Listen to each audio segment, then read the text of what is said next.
Hey, how you doing, ladies and gentlemen? Thank you, Brandon Collinsworth, for checking in with me on this Warrior 30 Challenge. It's an honor to be one of the master accountability partners here.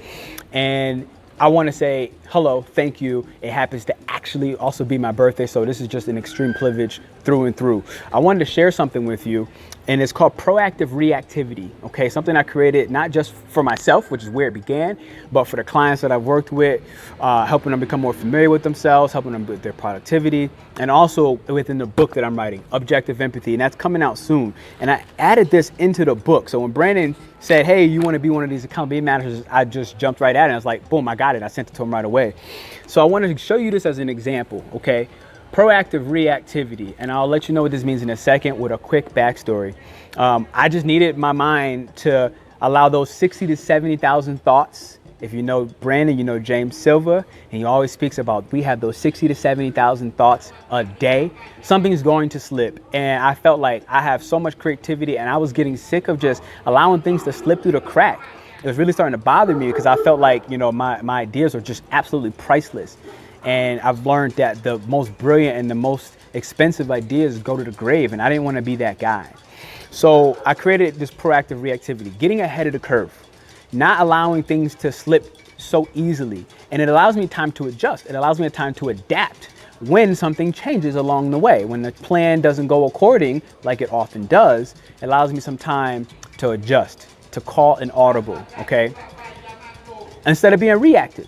When you be reactive, this is when a cortisol sets in because you're spiking your body in a negative fashion and you're not giving your body, your mind, and so much more an opportunity to go ahead and get ahead of it. So you just constantly respond and respond and respond, and that's not going to get you very far. So what I do is, you may be able to see here, this is the avocado mango man.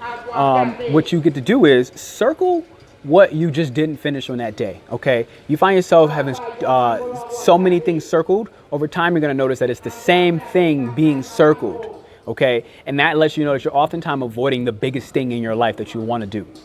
When I cross something out, that's just me eliminating the task. Just saying, look, this is not as important as I thought it was, and I didn't wanna spend time on there. Probably was lowest on the priority list. If I highlight something, and I really believe in using multiple different colors, if I highlight something, that means I completed the task. Good job for you on that day. And the final is to add things. Okay, so being busy is not the same thing as being productive. And it's very easy to get confused with being busy versus being productive. So sometimes you ever feel like I went through an entire day and I did absolutely nothing. You start to feel like crap. Well, in reality, that's not true because the 24 hours in a day did exist. And maybe you did nothing, but more likely you did a lot, but you're not familiar with what you did. I go ahead and I add those things on a list. So it allows me not to feel drained and just feeling like I was being useless all day long. And that's really that proactive versus reactive. This is a hands-on applicable thing that you can do. I wish I could show you an example. But when I have like a flawless day, right, and I highlight everything, nothing moves to the next day. Because if you circle something, that's what I wanted to say to you. If you circle something, move it to the next day. And that's how you start to understand the pattern of, I'm just avoiding this, right? For me, writing the book was going to the next day, going to the next day. But when you find yourself actually highlighting everything, I really believe in these stickers. Honestly, I haven't used it much, I'll be honest, but the stickers really made me feel good the day that I did use them. And it's just like, I threw a star and I found myself throwing an extra star. And that's just going to say, like, don't be afraid to give yourself some credit. Don't be afraid to put yourself in a position where, you know, you feel accomplished because you are accomplished.